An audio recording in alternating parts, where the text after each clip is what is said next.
Bonsoir à tous, bienvenue dans Buonasera Calcio. Écoutez, ce soir, on va passer en revue quelques actualités du football européen. Bonsoir à Forza Juve, bonsoir à tous, je fais mon comeback, bien joué, c'est gentil de revenir. Désolé pour le petit retard. Mais j'étais happé par la keynote Apple qui est en train de casser le game. Bref, vous verrez bien demain matin. donc voilà.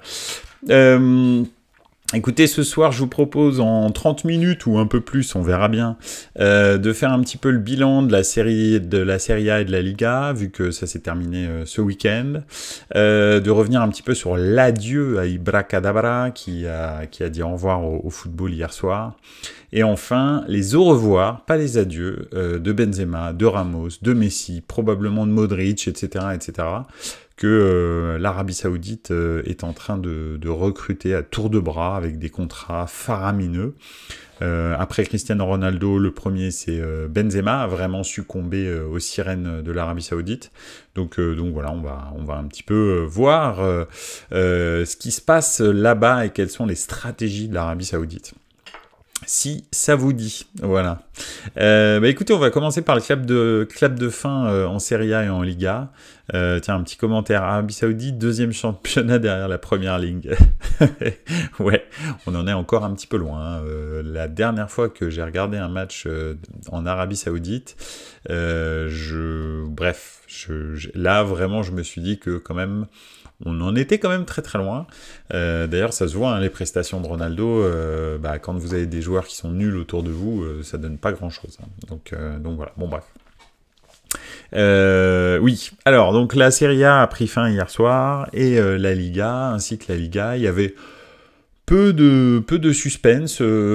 Si on reprend la Serie A, essentiellement le suspense se situait pour la relégation. Hein. La Spezia et le Hellas Vérone se disputaient la dernière place qui te faisait rester en Serie A. Donc effectivement, c'était assez important pour ces deux équipes. Et puis, dans le sommet du classement, la messe était dite assez rapidement parce que en fait, c'était...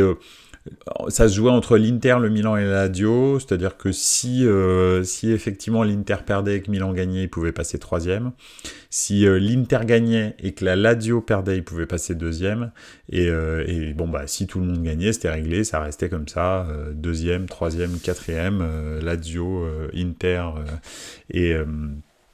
et Milan, c'est ce qui s'est passé d'ailleurs. donc tout simplement, rien n'a bougé dans le haut du tableau. Et de son côté, salut Okotonujo, et de son côté, il y avait aussi la Roma qui, elle, jouait sa qualification en Ligue Europa. Talonnés qu'ils étaient par l'Atalanta, donc c'était quand même relativement important. Donc voilà, pour la Roma qui d'ailleurs a fait un match, on va dire, costaud contre la Spezia. Ils ont gagné 2-1, mais comme le Milan a gagné 3-1 contre le Hellas Vérone, c'est le Hellas Vérone qui est descendu. Donc ça, c'est un petit peu pour les faits. Qu'est-ce qui s'est passé? Come stai? Tu peux m'appeler Joël. Forza Ladea. Ok, je t'appelle Joël, c'est bon, c'est pas la peine de t'énerver. Donc voilà. Oui, donc ça c'est un peu pour les faits. Maintenant, si on prend un petit peu le recul sur la saison de Serie A, et qu'on se demande ce qui s'est passé en Serie A, finalement, si on faisait le bilan, on l'avait fait la semaine dernière avec la Bundesliga et la Première Ligue. Donc on va le faire avec la Serie A et la Liga ce soir. Le petit bilan à chaud, on va dire. Allez, un petit commentaire. La Roma qui perd Abraham pour pas mal de temps, gros coup dur. Oui, ça a l'air d'être très méchant la blessure qu'il a eue hier soir. Donc effectivement, c'est un petit peu comme Bennacer avec le Milan, c'est des joueurs qu'on va pas revoir avant un bon moment. Donc voilà, ouais, c'est triste parce que c'est des bons joueurs qui animent fortement la Serie A. Donc c'est voilà. Bon, allez, gageons que en 2024, ils seront prêts, dispo, frais, style en janvier 2024, ce serait bien. pour Bennacer, enfin même si Bennacer ce sera plutôt vers le mois de décembre, mais comme il y a la CAN juste après, bah probablement qu'il rejouera avec le Milan vers janvier-février. Ça dépend jusqu'où va l'Algérie. Et Abraham, si c'est les croisés, bah c'est vrai que c'est plutôt un an, donc ça voudrait dire quasi saison blanche. Mais après ces derniers temps, avec les protocoles de rééducation pré-opération, post-opération, les nouveaux traitements, bah ils peuvent effectivement le faire revenir peut-être fin de la saison, quoi, mars, un truc comme ça. Et pas d'euro peut-être déjà pour lui, ouais, probablement, hein, ça dépend de ça, comment il reprend, donc voilà. Ils ont José Bové, la Roma, dit Joël. Oui, c'est vrai. Enfin, c'est Bové, mais Bové, bon, c'est un milieu de terrain, donc ça va pas remplacer Abraham. Donc voilà. Bref, faisons ce petit bilan de la Serie A. Si on prend les 4 premiers, parce que c'est important de prendre les 4 premiers, je pense que c'est... Enfin, en tous les cas, les 6, parce qu'en Italie, 6 ou 7 premiers, c'est quand même assez représentatif du championnat, vu que c'est la guerre entre les 7 premiers, voire même les 8 premiers, donc c'est aussi ça qui est intéressant. C'est vrai que... comment dire ? Et si on prend, bon, bien sûr, le Napoli fait une saison extraordinaire, carrément, parce que bah ils ont gagné un titre, c'est extraordinaire, c'est fantastique, etc. Je pense que la Lazio réussit très très bien sa saison, l'Inter aussi, le Milan aussi. L'Atalanta, en revanche, ils sont 5e, donc ils sont qualifiés directement pour l'Europa League, mais c'est pas fantastique. Oui, je me suis trompé d'ailleurs, l'AS Roma était talonné par la Juventus, hein, excusez-moi, c'est ça que je voulais dire, mais j'ai pensé DA et j'ai parlé de l'Atalanta. Donc oui, effectivement, l'Atalanta termine 5e, c'est un peu dommage au vu de leur début de saison qui était très très encourageant. Il y a même des gens au début de saison, des commentateurs italiens qui disaient, enfin quand je dis des commentateurs, des consultants italiens, pardon, qui disaient que l'ADA avait une tête de champion, etc. Enfin bon, bref, c'est vraiment n'importe quoi, mais quand même, ils auraient peut-être pu terminer dans les 4. L'Atalanta, donc voilà. L'AS Roma, ça c'est la grosse déception pour moi. Même s'ils vont finalement en finale d'Europa League, malheureusement ils la gagnent pas. Ils sont pas qualifiés dans les 4, alors que très clairement ils ont et le coach et l'effectif pour être qualifiés dans les 4. Ça c'est la grosse déception. La Juve, j'en parle même pas. Et la Fiorentina, pour moi aussi, est une déception. Alors on verra si cette année... il gagne la Conference League. S'il gagne la Conference League, bah, c'est une super saison pour la Fiorentina. Ce serait probablement... Enfin, c'est un titre européen, donc c'est fantastique. Alors bon, c'est la Conference League, hein, c'est un peu... son ancêtre, c'est un peu l'Inter-Toto, donc c'est pas non plus ouf. Mais c'est quand même bien de gagner une Coupe d'Europe, franchement, c'est génial. Donc on verra. Je pense que la Fiorentina, sa saison n'est pas terminée. Ils ont encore le match de mercredi là, et effectivement, on verra. Mais s'ils gagnent la Conference League, c'est une bonne saison. Même si malheureusement ils gagnent la Coupe enfin parce qu'ils seront qualifiés en Coupe d'Europe quand même, et ils auront un titre en plus. Donc voilà. Mais après la Conference League, je dis pas que c'est pas bien. Je lis les commentaires en même temps. Je dis pas que c'est pas bien la Conference League, mais c'est bien parce que c'est cool, ça te fait rencontrer des équipes européennes. Finalement, la finale est plutôt pas mal. West Ham Fiorentina, c'est pas une finale en bois. Ça va être un match de vraiment, je pense, de bon niveau. Donc voilà. Mais c'est vrai que les premiers tours sont quand même anonymes, quoi. Tu tapes des équipes, c'est vraiment l'espace. C'est à partir des huitièmes et des quarts, quoi, que ça devient un petit peu intéressant. Donc voilà, mais c'est cool de la gagner en tous les cas. Forza Juve qui nous dit en Serie A, peut-être comme en Liga, 8 clubs européens si la Fio gagne la Conference League. Ouais, effectivement, ce serait top. C'est trop bien. Hein. Ça remplit l'armoire à trophées, dit Joël au moins. C'est mieux que le néant. Enfin, absolument, c'est beaucoup mieux que le néant. Je rappelle que la Roma, son dernier trophée, c'est un bonsaï lors d'un match de pré-saison. Hein. Donc voilà. Non, j'exagère. Ils ont gagné la Conference League l'année dernière. Donc voilà. Mais avant ça, vous savez, je pense que vous l'avez tous vu, ce même avec le bonsaï qui a été remis à Florenzi, qui était à l'époque capitaine du club. Bref, voilà. Donc oui, on va voir pour la Fiorentina si c'est une bonne saison. Moi, j'estime que par le championnat, la Fiorentina devrait pouvoir se qualifier en Coupe d'Europe. Bon alors, le problème c'est que si tu fais ça, ça veut dire qu'il faut virer un des 7 gros, hein, soit la Juve, soit la AS Roma, soit l'Atalanta, soit l'AC Milan, soit l'Inter, soit la Lazio, soit Naples. C'est très compliqué, il faut le dire. Donc la Fiorentina, finalement, elle est 8e. Et tu peux pas vraiment lui en vouloir parce que finalement, elle est limite à sa place dans la hiérarchie du football italien. Même si la hiérarchie du football italien, là, elle est un petit peu sans dessus dessous parce que finalement, si on réfléchit bien, on va dire que normalement, la hiérarchie du football italien, si on prend la puissance financière, l'histoire des clubs, etc., en championnat, ça devrait être Juve, Milan ou Inter, l'un ou l'autre. Et puis ensuite, potentiellement, l'AS Roma et la Lazio, plutôt l'AS Roma d'abord et ensuite la Lazio, et ensuite effectivement la Fiorentina. Et après, probablement l'Atalanta Bergame, ces dernières années. Mais voilà. Donc c'est ça le truc, c'est qu'en fait, la seule équipe devant qui la Fiorentina pourrait être, en théorie, c'est l'Atalanta Bergame. Donc ils seraient quand même qualifiés pour la Conference League directement, mais là ils le sont pas parce qu'ils sont 8e du championnat. Donc voilà, on verra bien. On verra bien ce que ça donne. Alors, des petits commentaires. La Conference League, ça permet surtout à des pays qui n'ont pas l'habitude d'avoir une finale. D'ailleurs, on parle beaucoup de la finale City-Inter, mais celle de la Fio contre West Ham est après-demain, absolument. Jacques Lafritte, salut, comment ça va? Ça fait plaisir que tu sois là, merci beaucoup. Joël qui dit, il y a trop de concurrence en Serie A. En fait, les équipes qui méritent d'être en top 4, il y en a beaucoup plus que dans les autres championnats hors Première Ligue. Il n'y a pas un barrage pour la Fio s'il gagne, non, il n'y a pas de barrage. Il n'y a pas de barrage s'il gagne.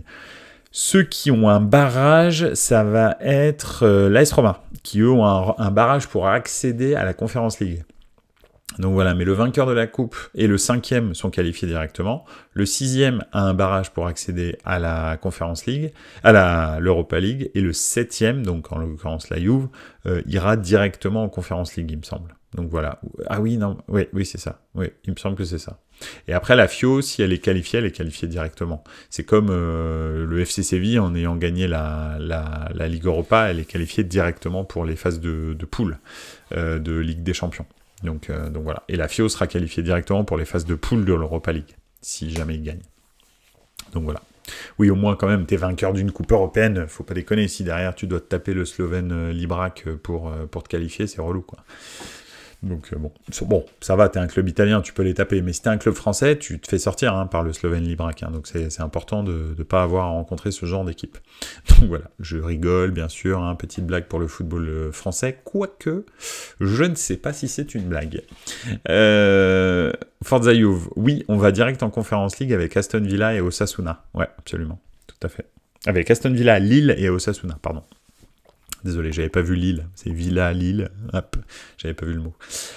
Qu'est-ce que je voulais dire? Donc, voilà, un petit peu en Serie A. Après, je suis très content que la Spezia reste. Je suis plutôt content personnellement, mais ça c'est individuel, que le Hellas Vérone descende. Malheureusement, le Hellas Vérone est un club qui a des supporters qui sont généralement détestables. Alors attention, il y a certainement des supporters du Hellas qui sont très gentils. Je fais pas de généralité, mais enfin si je fais une généralité, mais finalement dans le détail, je suis sûr qu'il y a des gens très très gentils, très ouverts, très sympathiques au Hellas Vérone, mais malheureusement il y a une frange des supporters du Hellas Vérone qui est détestable et qui représente très très mal le football italien. Donc finalement, s'il y en a un qui devait descendre, je préfère largement la Spezia, qui est en plus dans une ville fantastique d'Italie. Enfin, fantastique, non. Bien sûr, Vérone est plus historique que la Spezia, mais la côte des Cinque Terre, qui démarre à la Spezia, c'est quand même assez fantastique.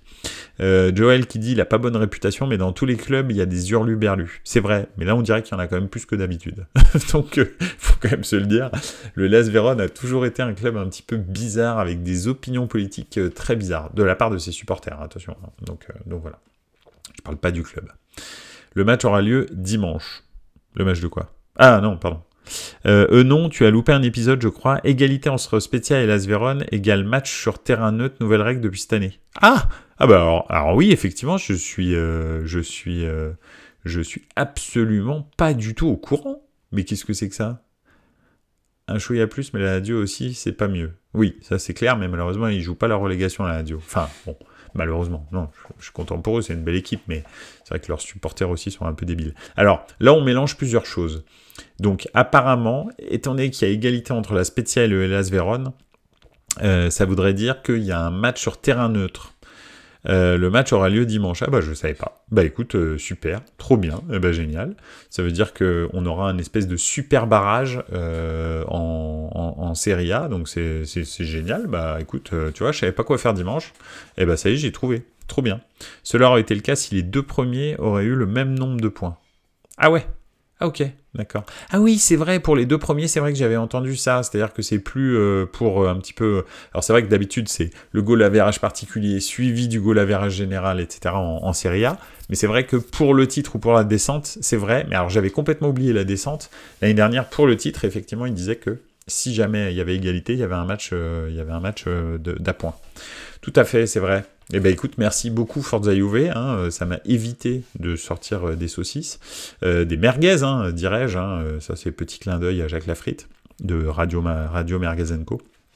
Donc voilà, des merguez, voilà, j'en ai sorti ce soir, magnifique, génial, désolé, j'ai regardé le multiplex, j'ai raccroché en me disant, bon bah c'est bon, le Hellas descend et la Spezia est maintenue. Bon bah on verra, alors j'espère que la Spezia se maintiendra, voilà. Donc voilà. En tous les cas, la Sampdoria a été un des derniers du championnat les plus mauvais que j'ai vus ces derniers temps, avec Benevento probablement.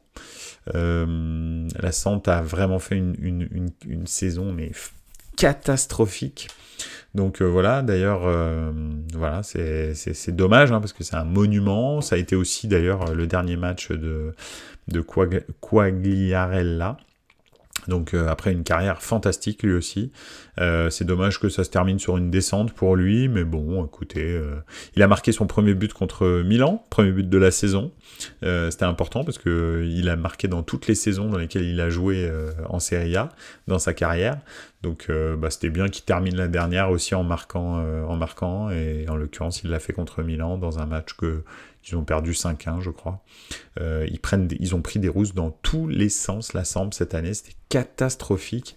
Leur nombre de points est catastrophique, je crois qu'ils sont à 19. Ouais, c'est ça, 19 points en 38 journées, je sais pas si vous voyez, hein, ça fait 0,5 points par match. C'est très très compliqué, hein. Donc, voilà. Quand tu marques 19 points dans un championnat à 20 équipes, c'est que quand même t'es vraiment pas fort. Donc voilà, bon, écoutez, c'est pas grave, allez, la Samp descend, ce sera déjà ça. J'espère qu'ils reviendront plus fort, quoi. Et pour terminer sur la Serie A, le match pour la montée, ce sera Bari contre Cagliari, vu que Cagliari a éliminé le Parme de Buffon. Oui, effectivement, j'ai vu Buffon pleurer hier. Ce qui est pas sans me, hein, je veux dire, bon, bah, voilà, on verra bien. Et donc, donc voilà, c'est pas très grave hein, si Buffon pleure. Enfin, en tous les cas pour moi, humble supporter du Milan. Mais donc voilà, donc oui, j'ai vu pleurer. C'est dommage qu'il termine pas sur une montée sa carrière. Et puis voilà, franchement, on est dans une année assez particulière concernant les fins de carrière et les géants de ce sport qui disparaissent. Hein. Très honnêtement, voilà, bon, on va en parler juste après, mais c'est un petit peu c'est quelque chose d'assez spectaculaire. Buffon, il a quand même dit que la DA allait être champion. Ah bah voilà, c'est lui qui avait dit ça. Mais oui, c'était lui. Je savais que c'était un consultant parce qu'il avait dit ça à la télé en disant la DA peut être championne, etc. Bah voilà. Bref. C'est comme il avait dit un jour qu'il allait gagner avec des champions, je crois. Mais bon, bref. Voilà. Non, mais Buffon, c'est un grand goal, hein, attention. Hein. C'est juste que son allégeance... En fait, il y a quelque chose que j'ai pas digéré. Je dois me confesser maintenant sur Buffon. J'aimerais bien qu'il le donne le numéro de son fournisseur. À qui? Bon, bref. En l'occurrence, comment Buffon, en fait, quand il est parti au Paris Saint-Germain, puis ensuite il est revenu à la Juve, et Maldini avait le record de matchs en Serie A. Je crois que c'était 497 matchs. Et Buffon, en fait, en re-signant à la Juve, il devait être numéro 2 derrière le gardien polonais de la Juve, et en l'occurrence, il a négocié avec la Juve pour jouer juste suffisamment de matchs c'était dans son contrat, jouer juste suffisamment de matchs pour dépasser les 497 matchs de Paolo Maldini. Et j'ai trouvé ça dégueulasse, en fait. Je trouve que Maldini, il a pas négocié les matchs qu'il a joués. Quand il les a joués, je sais qu'il était le meilleur. Donc, enfin, en tous les cas, à son poste, au Milan. Donc voilà. Et Buffon, il aurait pas dû jouer les matchs qu'il a joué sur sa fin de carrière, parce qu'il était clairement plus numéro 1. Donc voilà, j'ai pas trouvé sa classe du tout. J'estime que si tu veux battre le record et rester dans l'histoire, bah tu le fais clairement, c'est-à-dire parce que t'es le meilleur et parce que t'es sur le terrain, parce que t'es titulaire. Et là, en l'occurrence, c'était pas le cas. Donc j'ai trouvé, bon, au-delà du fait que on a une inimitié naturelle entre le Milan et la Juve, et que c'est de bonne guerre, mais c'est pas de la haine, c'est juste un petit peu d'antagonisme. Bah là, en l'occurrence, ça, j'ai trouvé que c'était un geste qui était pas du tout classe de sa part, et ça m'a un peu démystifié cette personne qui est très transversale en Italie. Hein. C'est pas du tout un joueur qui déclenche les passions en Italie. Buffon, tout le monde l'aime à travers l'Italie, même si effectivement, il jouait pour la Juve et il est estampillé Juve. On l'aime partout en Italie. Alors c'est clair que la Coupe du Monde 2006 y a fait beaucoup, mais voilà, donc effectivement. Maldini, le seul joueur, je pense, qui met tous les fans de Serie A d'accord, c'était un craquito, oui, c'est clair, c'était un Fioricla, c'était probablement pour moi le meilleur défenseur de tous les temps. Voilà, pour moi, j'espère pour beaucoup de gens, parce que je pense qu'on peut pas discuter ça, en fait. C'est pas un truc qu'on discute, donc voilà. Bref. Écoutez, on a fait beaucoup de temps sur la Serie A, donc on va un peu passer sur la Liga quand même.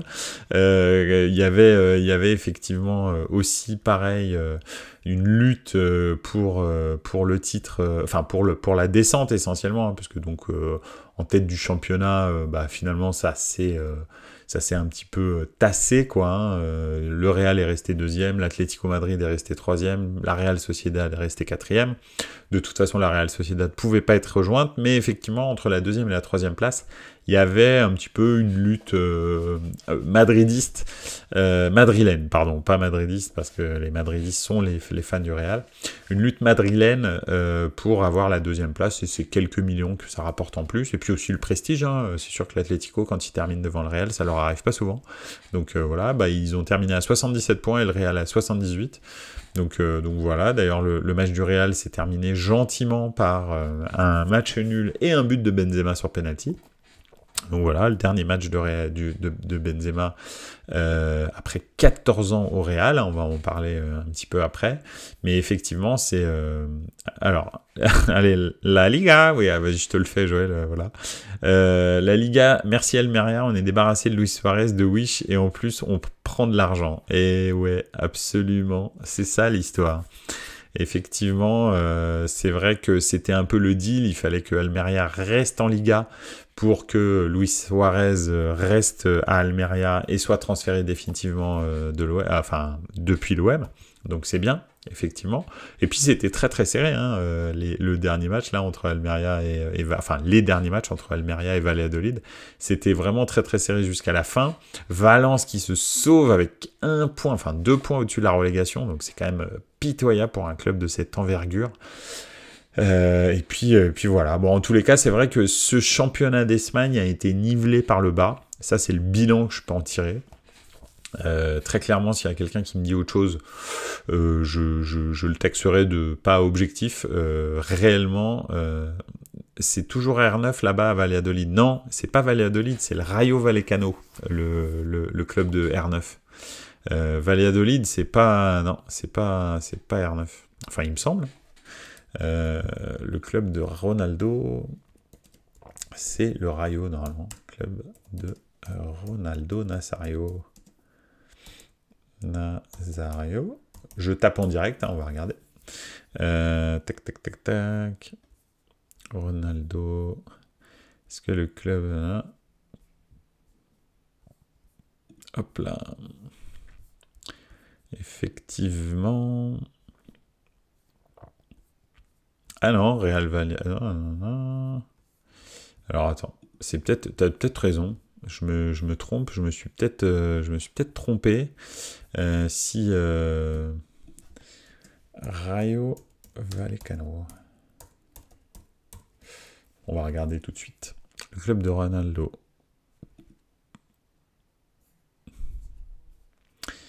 Hop là. Ouais, c'est ça. C'est bien ça.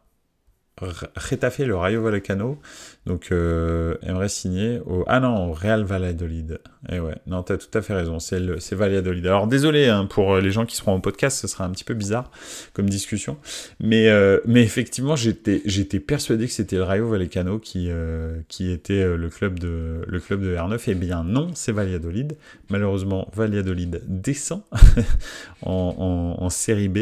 En Liga B, d'ailleurs, Segunda, je crois, c'est comme ça que ça s'appelle, il me semble que c'est la Segunda. Donc voilà, bah écoutez, après, c'est pas non plus un énorme... Ouais, ce soir, c'est la soirée merguez, hein. Voilà, voilà. Mieux vaut que je les fasse toutes d'un coup en fin de saison, comme ça c'est réglé, et puis après je redémarre une bonne saison l'année prochaine, désolé. Donc voilà, Real Valladolid, effectivement, c'est le club de Ronaldo. Donc bon, il descend, mais il va vite remonter parce que c'est R9, parce que c'est le meilleur numéro 9 de toute l'histoire de l'humanité et que donc forcément ça va remonter. Mais en tous les cas, c'était une très belle fin de saison pour Almeria. En tous les cas, dernier match, c'était vraiment super. Et c'est vrai que la Liga, donc j'en reviens à mon propos, la Liga, c'est vraiment quelque chose qui a été nivelé par le bas cette saison. Il y a eu franchement les clubs qui sont même dans les 4 premiers. Hein. Enfin, ok, Atlético, Real Sociedad, mais en fait entre la Real Sociedad et Valladolid qui est 5e, et Villarreal, pardon, je suis obsédé maintenant. Et Villarreal qui est 5e, il y a 7 points d'écart.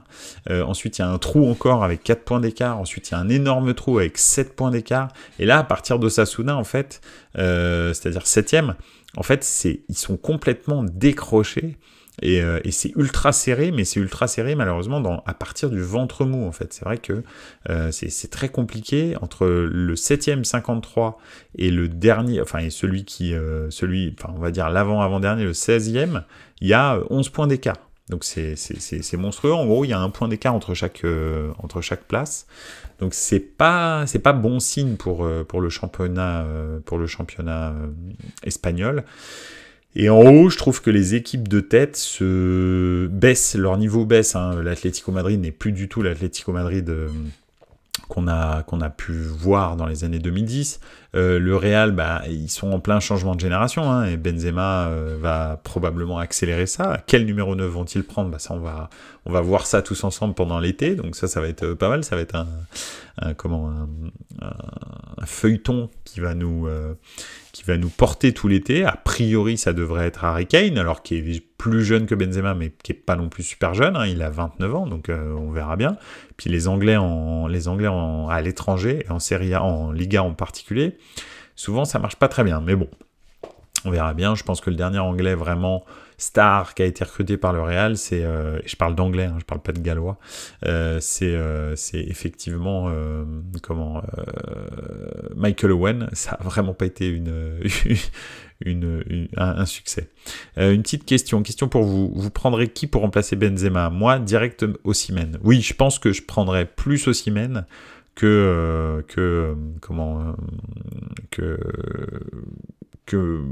Harry Kane. Maintenant, je sais pas. Parce que le problème, en fait, c'est que Kane, c'est aussi il a vraiment le profil de Benzema. C'est-à-dire que c'est un espèce de 9,5 qui peut faire aussi playmaker, etc. Donc c'est un peu différent de Osimhen qui a un vrai numéro 9, pur numéro 9. Le gros problème, c'est qu'il n'y a plus vraiment de playmaker titulaire au Real. On va dire que Modric et Kroos sont quand même en fin de course, là. Ça s'est vu quand même cette saison. Tchouaméni, Camavinga et Valverde, on peut pas considérer que ce sont des playmakers, ce sont des bons joueurs, mais c'est pas non plus du top mondial moumoute. Donc c'est compliqué. Si tu mets un vrai numéro 9, il faut qu'il y ait un fond de jeu autour de lui qui soit vraiment huilé. Donc après, c'est vrai que Osimhen, Vinicius Junior et Rodrigo, ça peut donner quelque chose d'assez terrifiant hein, en contre. Et c'est vrai qu'Osimhen est bon de la tête. Mais moi, le problème, c'est le cœur de la machine, c'est le milieu de terrain. Je trouve que c'est pas au niveau. Alors, est-ce qu'ils vont réussir à faire ça? Alors que Kane amènerait du liant dans le jeu, parce qu'il est quand même très très fort pour ça. Le problème, c'est que ça bénéficierait à... Enfin, c'est pas un problème, mais ça bénéficierait à Vinicius, je pense, l'arrivée de Kane, parce que Kane, c'est un vrai playmaker. Donc voilà. Kane, je le vois plus rester en Angleterre, déjà pour battre le record de Shearer, et découvrir un championnat à son âge, pas sûr que ça marche pour Kane. Kane à United, beaucoup mieux. Oui, c'est vrai que Kane à United, ça pourrait être pas mal. C'est pas des ennemis jurés de Tottenham, et en même temps, ça irait dans la politique du club qui serait intéressante. Mais c'est vrai que le Real, prendre Osimhen, je pense que ce serait pas mal. Maintenant, est-ce que Osimhen, le Real pense que c'est un Fioriclas? Je sais pas. Je sais pas du tout, on verra, parce que le Real va pas prendre un demi-attaquant qui vaut très très cher, hein, Osimhen. De Laurentiis a fixé le prix à 150 millions, donc 140, 150, donc ça va être compliqué quand même d'aller chercher, donc voilà, c'est... Bref, on verra. Kane au PSG, ouais, alors là si...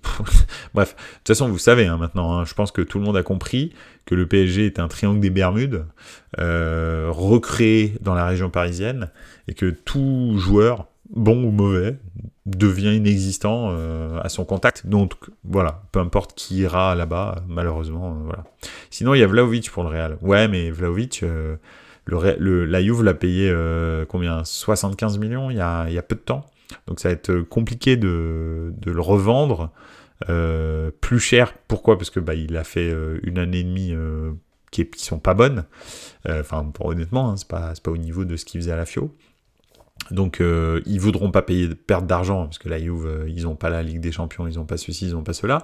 Après, c'est vrai que dans l'optique de j'ai pas la Ligue des Champions, Vlahovic, pourquoi pas? Mais alors si la Juve termine avec Milik comme seul titulaire en attaque et compte se requalifier pour la Ligue des Champions, ça va être compliqué, je pense. Donc c'est aussi pour ça, c'est un choix un peu cornélien pour la Juve. C'est on a besoin d'argent, on vend Vlahovic, mais en même temps, est-ce que sans Vlahovic, on peut arriver à atteindre les 4 premiers la saison prochaine? Je pense pas. Donc voilà. Donc c'est vraiment compliqué. C'est très compliqué. On verra ce que Elkan dit et est-ce qu'il va remettre la main à la poche pour combler les déficits et peut-être soutenir l'équipe même sans Ligue des Champions. On verra bien. Bref. En tous les cas, voilà, c'était une Serie A qui était vraiment pas réjouissante. Un Barça record en défense qui a gagné la Liga. La saison prochaine, je sais pas ce que le Barça va faire, je sais pas ce que l'affaire Negreira va faire, je sais pas comment le Real va réussir à se relever du départ de Benzema, de la fin un peu du crépuscule de Kroos et de Modric. L'Atlético Madrid garde son coach, garde à peu près tout le monde dans l'équipe, donc ça va pas donner grand chose en Europe encore une fois, ni en championnat d'Espagne je pense. Et puis ensuite les équipes derrière, la Real Sociedad, Villarreal, l'Athletic Club, etc. Bon, c'est pas du tout au niveau, donc voilà. Je sens qu'on va un petit peu s'emmerder encore en Liga la saison prochaine. Bon, j'aurais été le premier à le dire ici à Buonasera Calcio, on verra bien. donc voilà. Si c'est pas le cas, vous me reprendrez pour ma dernière, la soirée merguez de 2024. Donc voilà. La Liga se rapproche plus de la Ligue 1 que de la PL, ouais, carrément. Je suis d'accord avec toi. Je pense que pour l'instant, il y a vraiment Premier League, Serie A et Bundesliga qui sont tout seuls un peu décrochés, et la Liga qui glisse gentiment vers la Ligue 1, même si le niveau technique moyen de la Liga est bien meilleur que celui de la Ligue 1. Même les équipes de bas de classement jouent de façon propre au football, ont des joueurs très techniques, etc. C'est vrai qu'en revanche, c'est un football qui est lent dans le bas, et c'est vrai que si tu dois un petit peu opposer le championnat d'Espagne et le championnat de France, je pense qu'il y en a un qui physiquement déboîte l'autre, c'est le championnat de France, et l'autre qui techniquement est au-dessus de l'autre. Alors, j'arriverai pas à te dire lequel est vraiment le meilleur. Alors, je retire bien sûr Paris Saint-Germain, Real et Barça de l'équation. Tout le reste, ensuite, voilà. Après, c'est clair que dans le top, Je pense encore que l'Atlético est supérieur à nos seconds couteaux, on va dire, c'est-à-dire Marseille, c'est-à-dire Rennes, Lens, tout ça. Donc, ils ont encore une équipe qui est un petit peu intercalée entre les deux, quoi. Mais c'est tout. Donc, voilà. La Liga, ça va. Le duel Messi-CR7 était l'arbre qui cache la forêt du néant. Oui, alors oui, mais à l'époque, ils avaient quand même une sacrée génération de joueurs. C'était quand même fou. Entre l'Atlético de Madrid, le Real et le Barça, ils avaient quand même 3 équipes qui étaient ultra haut niveau. Hein. Franchement, c'était chaud. Et même des équipes comme Villarreal... arrivait à attirer des gros joueurs, ou le FC Séville. Donc, parce que souvent le FC Séville était dans les 4 et ils arrivaient à attirer des très gros joueurs quand même. Donc c'était pas mal, hein. Les 4 premières équipes du championnat d'Espagne, voire même les 5-6, c'était un petit peu comme la Serie A à l'heure actuelle. 5, 6, 7 premières équipes étaient très fortes. Hein. Franchement, ça se battait hein, sur le terrain. Donc voilà, c'était... ça a changé. Tout ça a changé. Le football, il a changé, comme disait...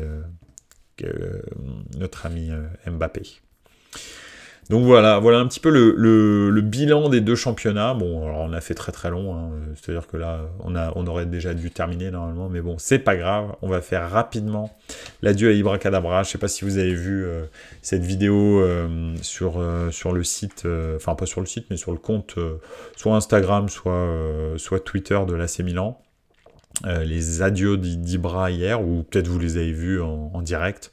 C'est une page d'histoire du football qui se tourne très clairement. C'est quelqu'un qui a rayonné sur le foot pendant plus de 2 décennies.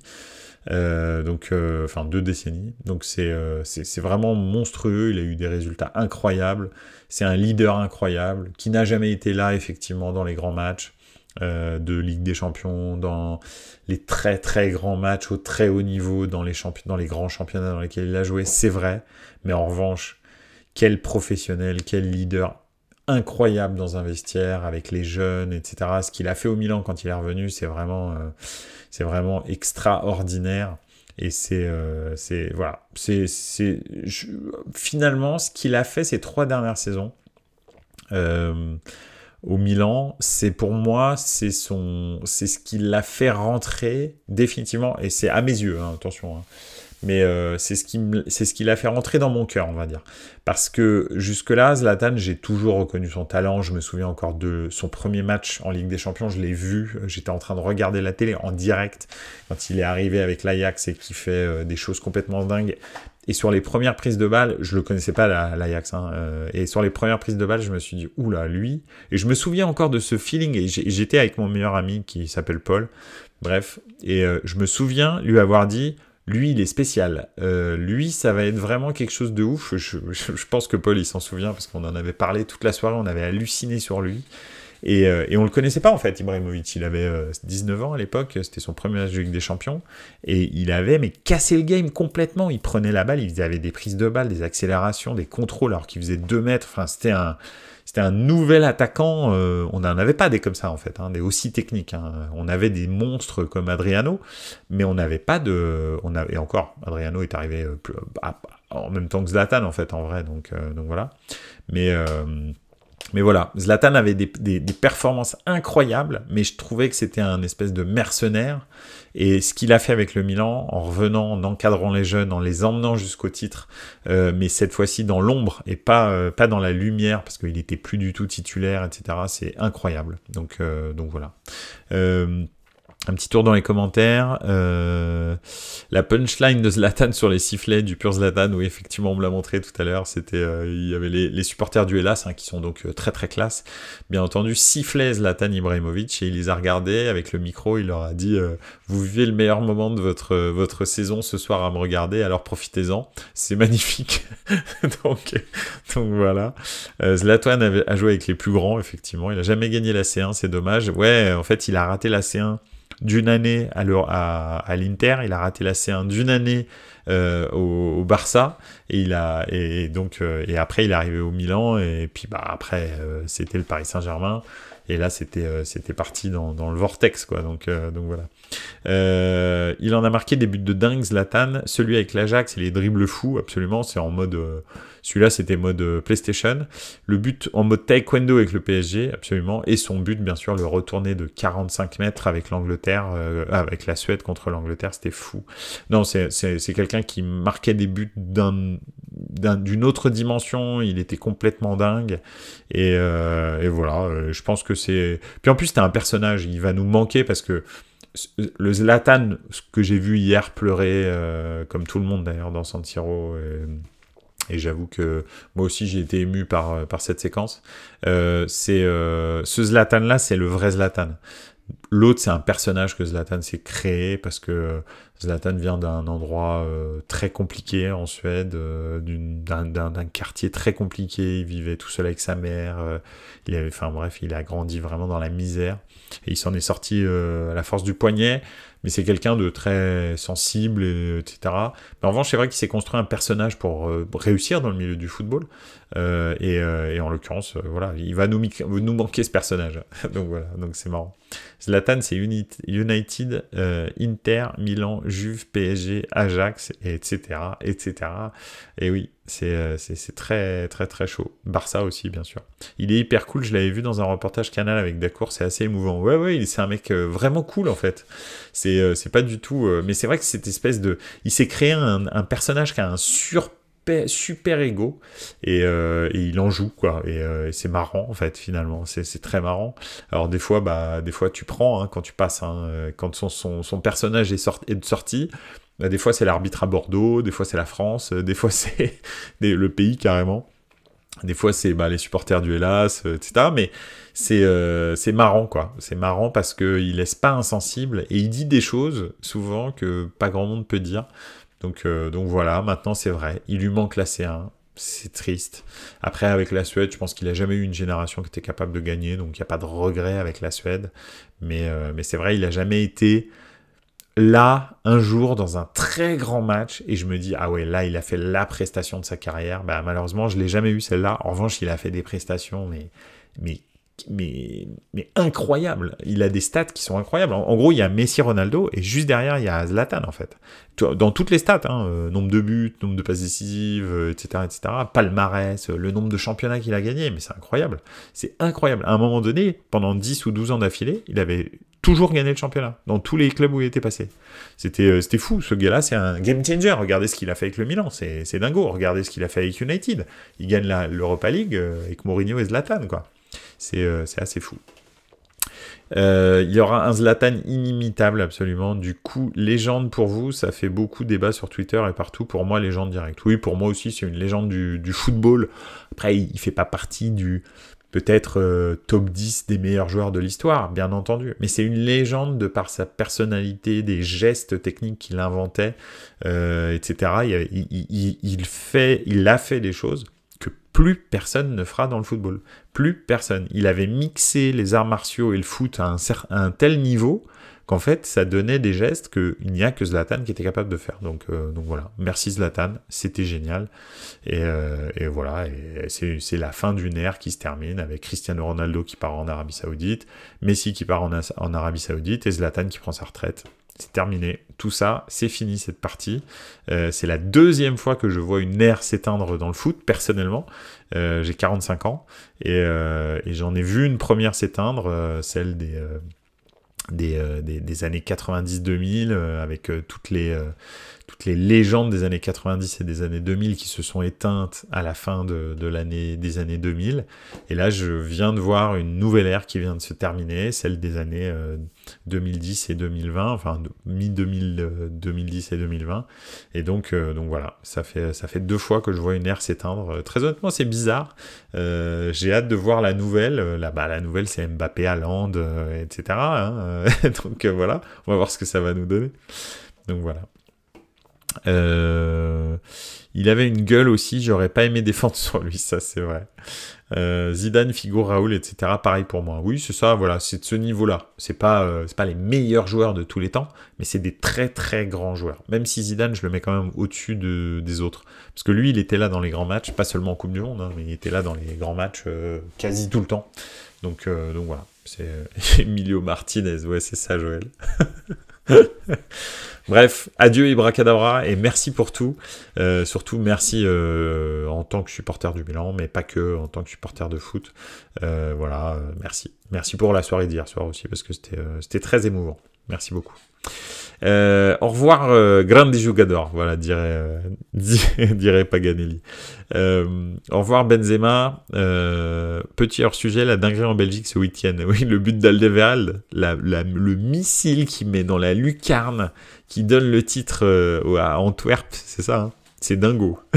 Franchement, à la 96e minute, je crois, ou 94e minute, c'est incroyable. Il faut la regarder parce que ça donne une décharge d'adrénaline. La dernière fois que j'avais vu ça, c'était Agüero pour le premier titre de Manchester City, hein, avec la passe de Balotelli, alors qu'ils sont menés par QPR, où il y a un partout et il faut qu'ils gagnent. Bref, je me souviens plus. Mais pareil, 94e. Donc voilà. 3 clubs ont été champions après la 90e minute, c'est dingue. Oui, c'est vrai, effectivement. Tu parles certainement de l'Allemagne, etc. C'est Anvers ou Antwerp là, ou je sais pas quoi. Ouais, c'est Anvers peut-être. Allez, 3e merguez. Jamais 203. C'est important. Voilà. Bon, bah, celle-là, c'est la 3e. Donc, voilà. Au revoir. Au revoir Benzema, au revoir Ramos, au revoir Messi, etc., etc. C'est vrai que Benzema... Ah bah oui, c'est vrai. Antwerp en flamand, c'est Anvers en français, oui. Alors, très très belle merguez celle-là. Celle-là, c'est de la merguez spéciale. De la merguez vraiment très très bien. Voilà. Ouais, merci beaucoup. Hein, voilà. Ce soir, je sais pas, je pense que j'ai laissé mon cerveau éteint, mais c'est pas grave. Merci en tous les cas de m'aider dans merguez pois chiche. Voilà, c'est celle-là. Tout à fait. Donc voilà. Ce soir, on fait une spéciale dédicace Radio Merguez & Co. Donc j'espère qu'ils apprécieront. Voilà. Qu'est-ce que je voulais dire oui, donc au revoir Benzema, effectivement. Dernier match un petit peu bizarre. Même l'adieu de Benzema était un petit peu bizarre. Alors apparemment, ils vont refaire un petit événement là. Je crois que c'est ce dimanche pour lui dire au revoir. Donc probablement, ce sera un petit peu mieux. Après, Benzema, je suis pas sûr que ce soit vraiment un grand émotif.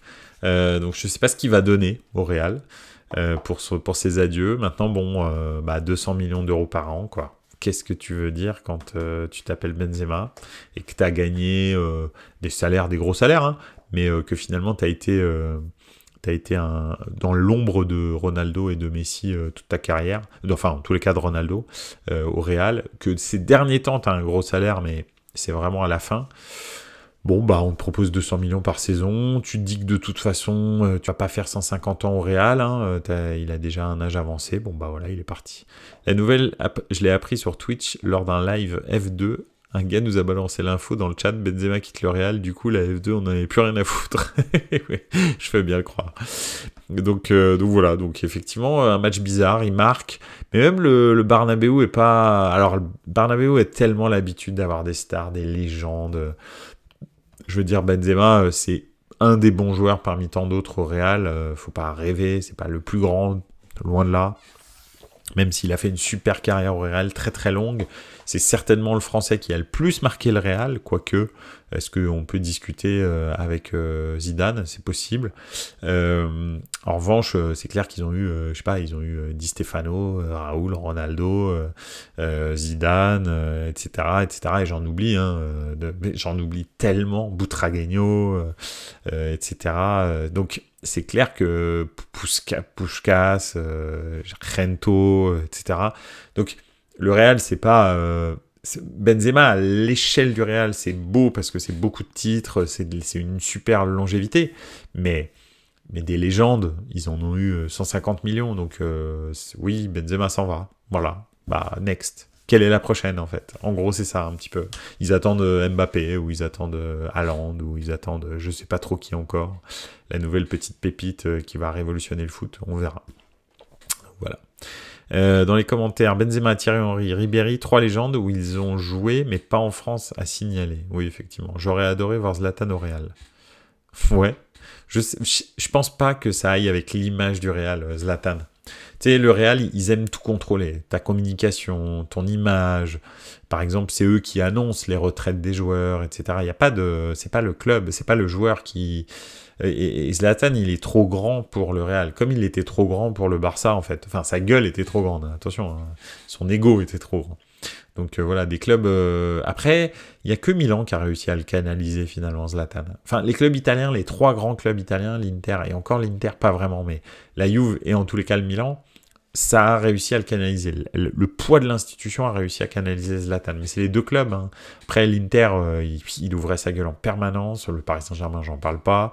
Manchester United, il arrêtait pas de raconter n'importe quoi, etc. Donc voilà. Le PSG, ils n'ont pas du tout réussi, non. Mais c'est lui qui contrôlait le PSG. Et même le vestiaire du PSG. À l'époque, ils avaient une super équipe parce que Zlatan, il rigolait pas dans les vestiaires, quoi.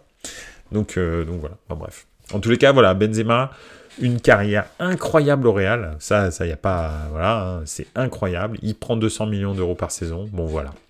Ramos, probablement, va partir aussi en Arabie Saoudite. Probablement Messi, hein, parce que lui, c'est carrément 600 millions d'euros par saison. Donc, ils ont un plan, l'Arabie Saoudite, c'est attirer 8 superstars dans leur club et étendre le nombre d'étrangers par club à 8 aussi. Ce qui fait qu'ils veulent vraiment augmenter énormément le niveau du championnat d'Arabie Saoudite. Il faut savoir que pour l'instant, les clubs, c'est étatique, ils appartiennent à l'État, ils viennent de l'ouvrir aux sociétés privées. Donc il se dit que Aramco, par exemple, va être gentiment invité à acheter un club très rapidement. Et donc, ils vont essayer comme ça de faire signer 8 superstars un petit peu dans toutes les équipes, plus des étrangers un peu qualifiés, voilà. Ça parle de Kanté, Lloris, Modric, Ramos, même KDB, oui. Bon, KDB, j'y crois pas parce qu'il est encore en pleine forme, mais c'est vrai que N'Golo Kanté, Lloris et Modric, Ramos, Messi, ça c'est clair. C'est probablement Lloris va signer, probablement Kanté, je sais pas, mais Ramos et Messi, c'est quand même très très proche. Donc voilà, en tous les cas, ils veulent vraiment créer une grosse ligue de retraités, hein, mais une grosse ligue quand même, pour se donner de la visibilité, hein. En gros, l'Arabie Saoudite a été freinée par le Qatar parce que l'embrouille géopolitique qu'il y a eu avec le Qatar les a freinés. Pourquoi ? Parce que le Qatar avait acheté les droits de toutes les ligues partout, et donc avait un poids énorme sur les championnats, et l'Arabie Saoudite n'a pas pu acheter son club en première ligue ou en tous les cas dans une grosse ligue à cause du Qatar qui à chaque fois disait aux ligues mais attendez, ces gars-là piratent vos droits, hein, parce que je sais pas si vous vous souvenez mais en gros le Qatar diffusait pas en Arabie Saoudite et l'Arabie Saoudite avait créé une chaîne qui piratait les droits télé du Qatar et qui l'a appelé, c'était le be-in, ils l'ont appelé le Q-out, je crois, un truc dans le genre. Et en l'occurrence, cette chaîne, donc en gros, ça bloquait un petit peu tous les achats potentiels de l'Arabie Saoudite et même les transactions vers l'Arabie Saoudite. Entre-temps, le Qatar et l'Arabie Saoudite se sont un peu rabibochés.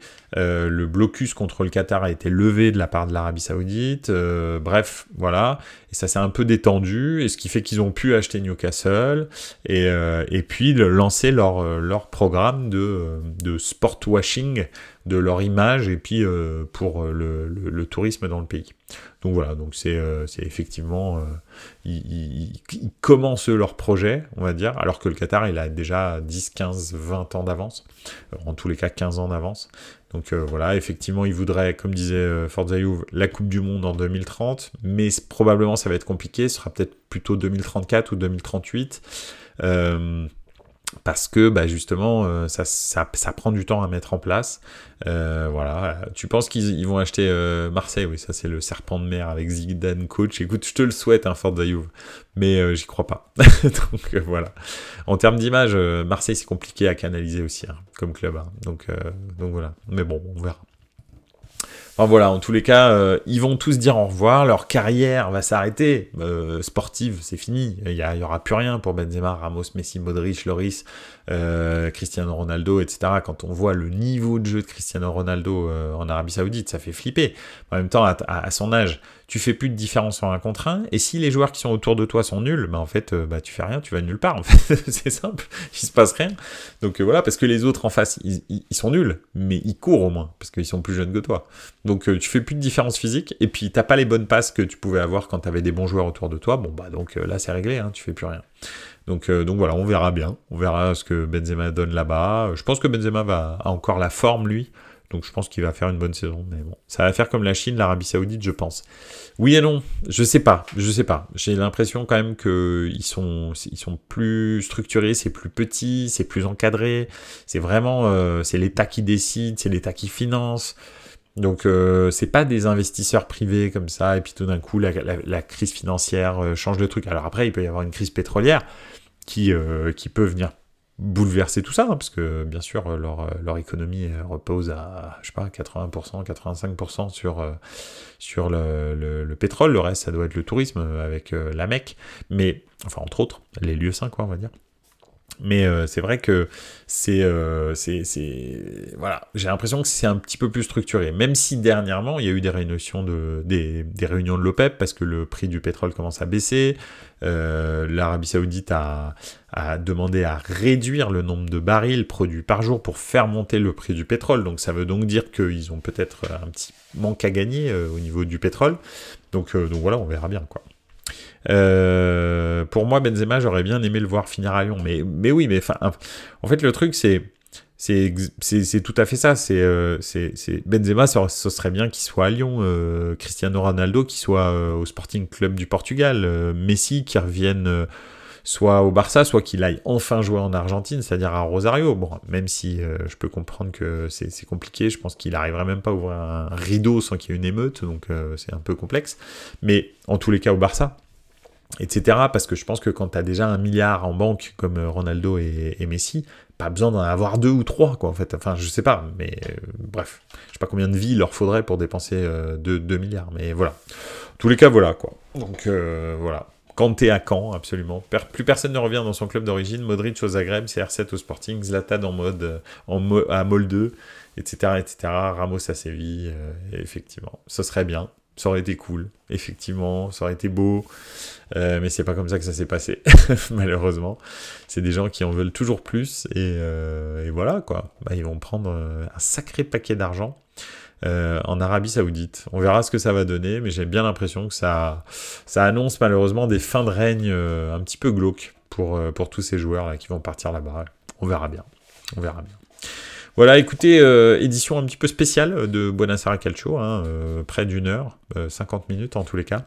Donc voilà, bah écoutez, merci beaucoup. Finalement, on a beaucoup parlé de Serie A, beaucoup parlé de Liga, beaucoup parlé d'Ibracadabra.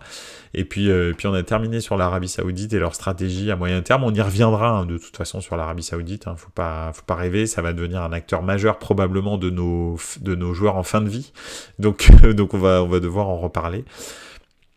Voilà, en tous les cas, c'était encore un plaisir de discuter avec vous. On se voit jeudi pour débriefer la Conference League et anticiper la finale de Ligue des Champions, dit Forza Juve, bien entendu. Ça c'est clair, ça n'est pas terminé. On aurait pu parler de la Coupe du Monde, des moins de 20 ans. Je sais que Pipovic sur Instagram voulait qu'on en parle. Bon, on n'a pas pu. C'est pas grave, on va en parler peut-être jeudi prochain. Donc voilà. Bref, il y aura toujours des infos foot. Je vous l'ai dit, de toute façon, je vous tiendrai au courant. Israël a battu le Brésil, grosse sensation en U20. Ouais, bah écoute, Israël a peut-être une bonne génération. Comment ? Il y aura toujours des sujets liés au foot pendant cet été. Moi, je vais rester avec vous. Je vais probablement réduire la cadence, c'est-à-dire qu'on va peut-être en faire qu'un par semaine pendant le mercato. Mais je serai là quand même, parce que j'ai bien envie de parler avec vous. Donc voilà, mais je vous tiendrai au courant quand la cadence se réduira. Mais pour l'instant, on n'en est pas là. On a encore la finale de Conference League, la finale de Ligue des Champions à débriefer. Des matchs amicaux qui vont arriver, enfin la Ligue des Nations d'ailleurs, mais bon, bref, j'appelle ça des matchs amicaux parce que ça sert vraiment à rien. Des matchs amicaux qui vont arriver de sélection internationale. Donc ça peut être intéressant. On n'a pas fini la saison. On va aller tranquillement jusqu'à fin juin avec ça. Et puis ensuite, on verra si on change la cadence. Voilà. Bah écoutez, je vous souhaite une excellente soirée. Merci beaucoup d'avoir été là, d'avoir autant participé et tout. Ça a été un plaisir. Je vous embrasse. Et puis, je vous dis à jeudi, 20h30, pour débriefer la deuxième finale de Coupe d'Europe de la saison. Et puis voilà, n'oubliez pas. En attendant, ciao les gars, ciao ciao.